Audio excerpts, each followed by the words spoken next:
Hello, everyone. My name is Tom DeLiberto, and today Dr. Susan Shriner and I will provide you an overview of the SARS-CoV-2 outbreaks in U.S. farm mink and the wildlife epidemiological investigations we participated in as part of the One Health responses resulting from those events.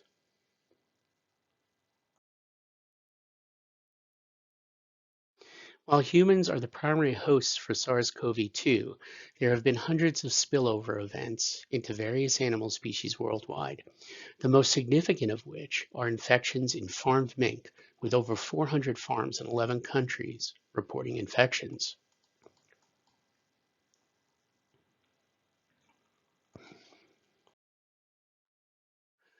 The US has reported about 59% of the confirmed positive cases in animals, with most detections occurring in dogs, cats, and farmed mink, followed by zoo and other captive wildlife, and of course the one wild mink that we reported in December. With respect to farm mink, the initial outbreaks were reported in Europe, with the most cases in Denmark, Poland, the Netherlands, Finland, Lithuania, and Greece. Europe has a much higher density of mink farms than the US, and the response in most countries there has primarily been culling of infected farms. Europe also has molecular epidemiological evidence that demonstrates transmission from humans to mink and from mink back to humans. Such reverse zoonoses has not been documented in the US.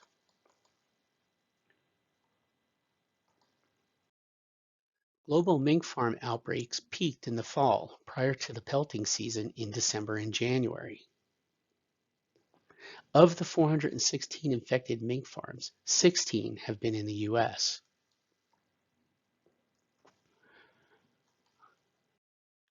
Mink production in the US is primarily through small family farms spread throughout the country.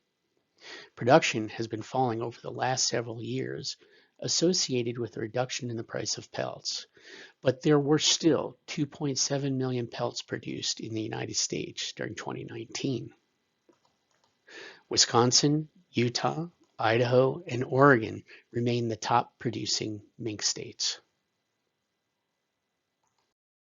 There have been 4 states that have experienced SARS-CoV-2 outbreaks in farmed mink. These are Wisconsin, Utah, Michigan, and Oregon. And as we saw in the previous slide, 3 of these, Wisconsin, Utah, and Oregon, are in the top 5 mink producing states. Preliminary analysis indicates that all these outbreaks are associated with human to mink transmission by infected farm workers. Biosecurity on U.S. mink farms is quite variable. Not all farms have perimeter fences around sheds to contain escapees, and those that do may or may not have features to minimize movements of wildlife on and off the properties, or to decrease the attractiveness of the farm environment to wildlife. Mink themselves are highly susceptible to SARS-CoV-2 infection, and once infected can be asymptomatic, exhibit only mild clinical signs, or experience high morbidity and acute mortality. Consequently, it's extremely important that extra precautions are taken to protect mink as well as humans working on the farms.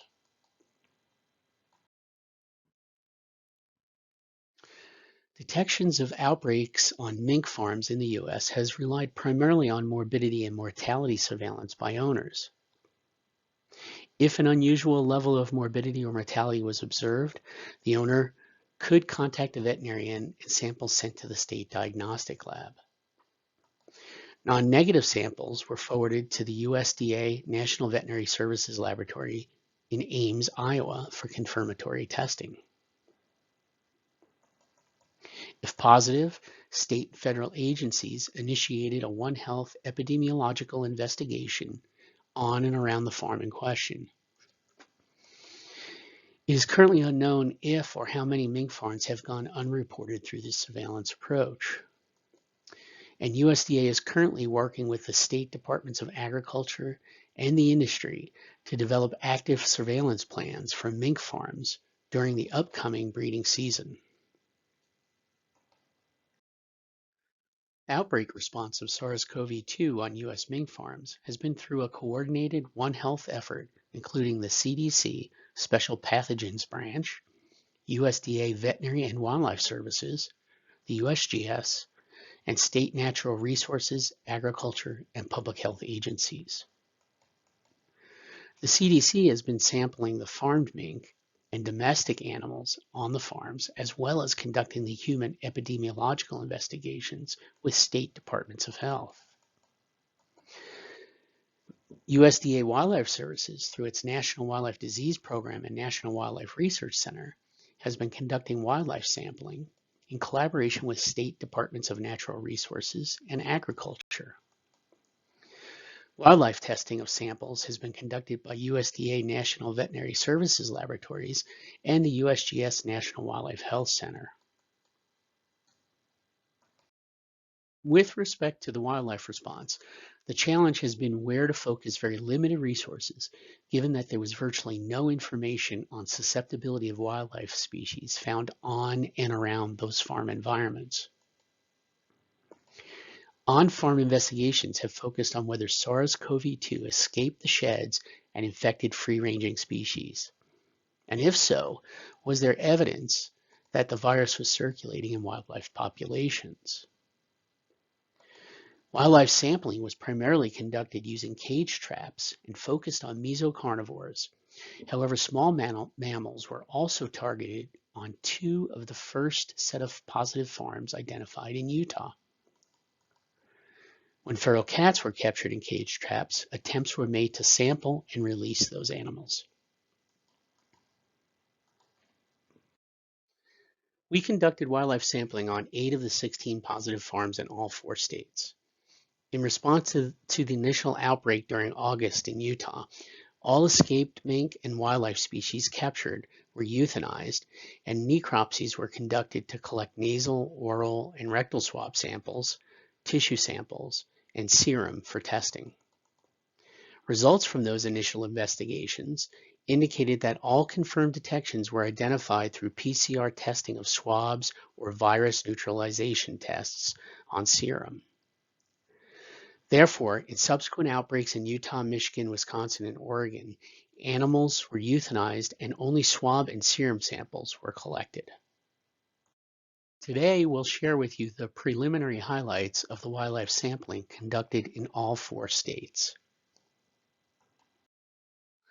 Across all farms, we captured just over 250 mammals, including mesocarnivores, rodents, and lagomorphs. Of those, we only confirmed positive detections in mink. We captured 21 mink, 17 of which were escaped farmed mink in Utah and Oregon, and 4 were wild mink in Utah and Wisconsin. Note that we did not capture any mink associated with the single positive farm in Michigan. Of the 17 escaped mink, 16 were positive by PCR, serology, or both. Only 1 of the wild mink was positive, and it was positive by PCR.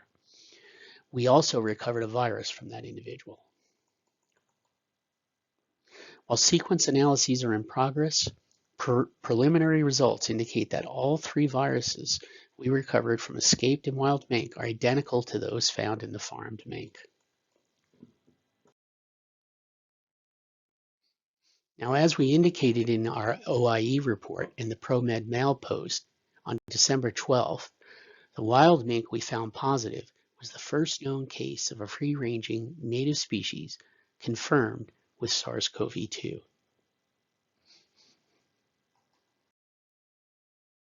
That wild mink was captured in a natural creek habitat 672 meters from an infected shed in Utah.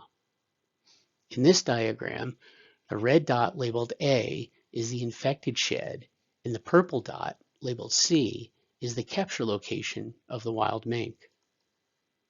The green dot labeled B is the location of an open pit where carcasses of dead infected farmed mink were being deposited by the owner. That pit was about 70 meters from the creek and only 242 meters from the capture site. The yellow dot represents the point at which the creek is closest to the sheds, about 578 meters. Given that the mean home range size of a wild mink is about 5 square kilometers, the mink could have been exposed to SARS-CoV-2 by accessing the farm site directly from the creek or by contact with infected carcasses in the pit.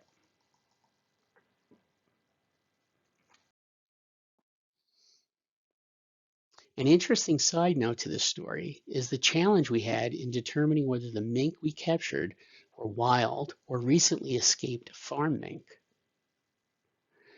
Given that farm mink are the same species, Neovison vison, distinguishing the two is not straightforward. Genetic analyses of individuals to classify the animals as escaped versus wild was of limited value because an adequate genetic reference library for wild mink in the US does not currently exist. Also, studies in Canada, such as this recent one by Bowman et al., found that farm mink regularly escape, and escapees can hybridize with wild mink, complicating wild versus farmed identification based solely on genetics.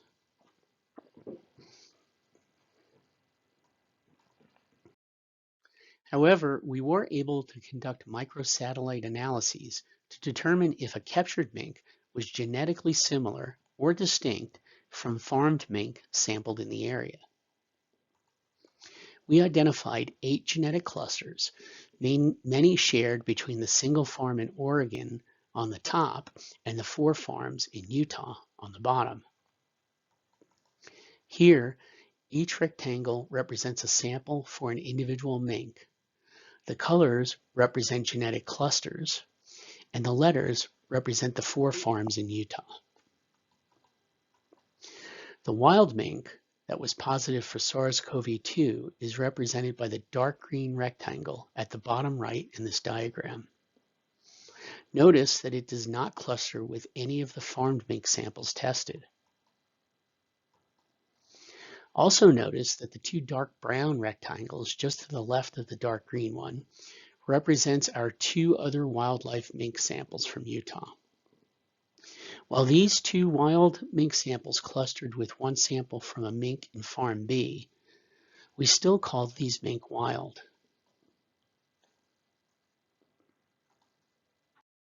That's because given the limited value of genetic analyses and the propensity for some escaped mink to hybridize with wild mink, we relied more heavily on other characteristics in deciding if a captured mink was wild or escaped.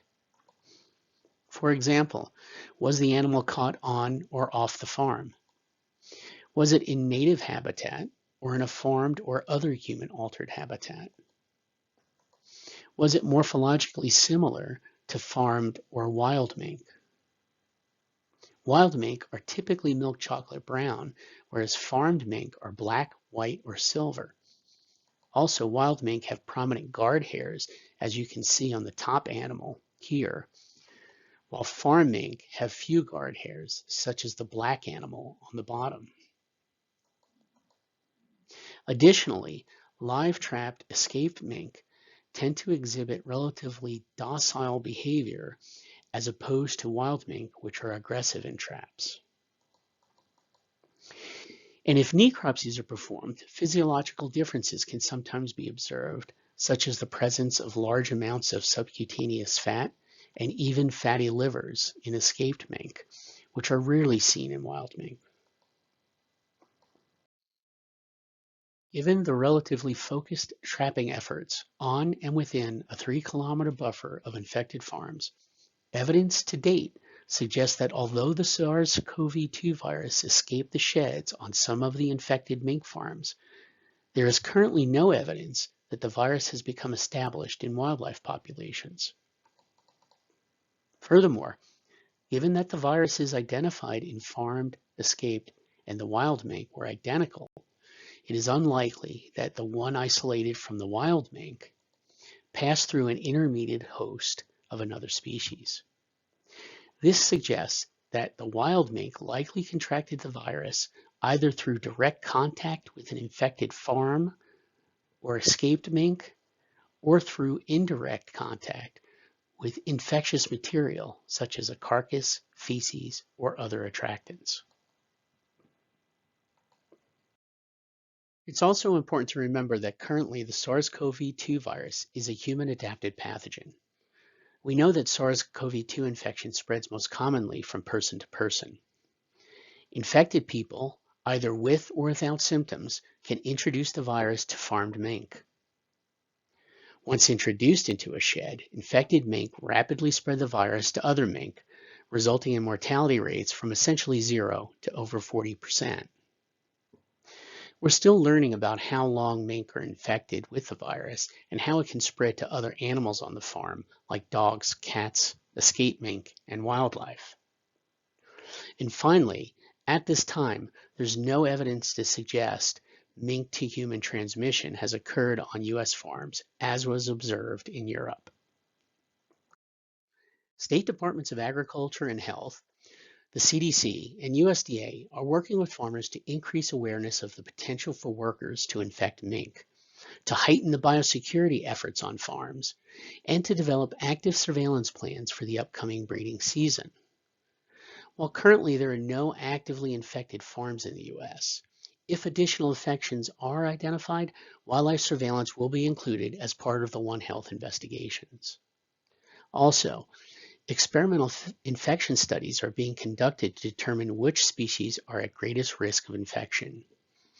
A recently posted preprint paper by Colorado State University and the National Wildlife Research Center found that deer mice, bushy-tailed wood rats, and striped skunks were susceptible to experimental infection with SARS-CoV-2 and shed the virus in their respiratory secretions. Alternatively, cottontail rabbits, fox squirrels, Wyoming ground squirrels, black-tailed prairie dogs, house mice, and raccoons were not susceptible to infection. Finally, we wish to thank all our state and federal partners for their participation in these One Health investigations, especially to those landowners who gave us permission to trap on their properties. Thank you very much.